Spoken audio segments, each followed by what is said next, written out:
आज आपके भाई आपके बेटा को गाना गाते हुए 32 साल हो गया। हेलो हेलो और पवन सिंह जैसे मंच पे आता है, भोजपुरी भाषा के बोले वाला, देखे वाला, सुने वाला, जब आप लोग गरज देना जाना हो भैया, दुनिया के किसी भी कोने में पवन सिंह का सीना।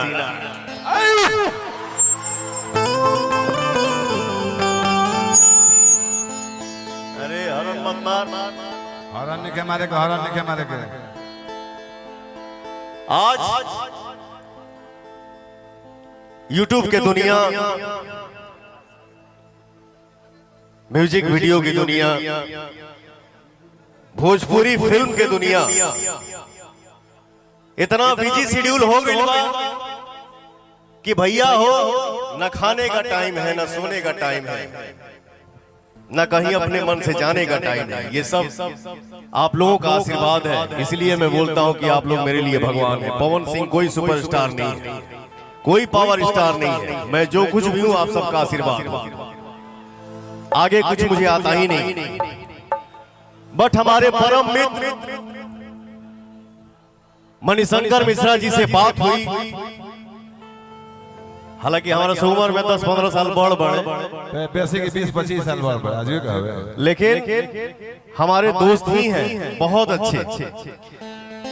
इन्होंने गोपाल भैया से बात कराया, लखनऊ हमार शूटिंग चलत रहे, तो पवन सिंह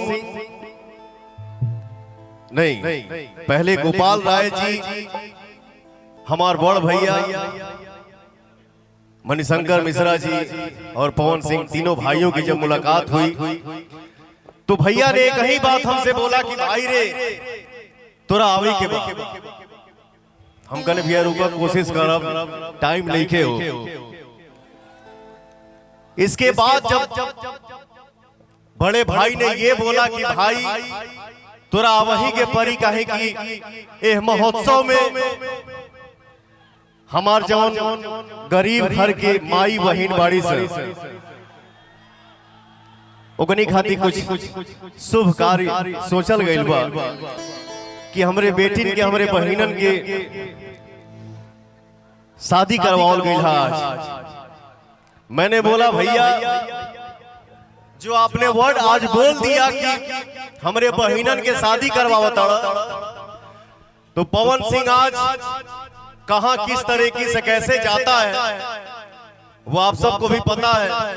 लेकिन मैंने बोला भैया कितना भी बिजी शेड्यूल क्यों ना हो, किसी का भी काम छूट जाए, लेकिन हमरे बहनन के शादी होता, पवनवा हो जा ना पहुंची, ऐसा हो नहीं सकता।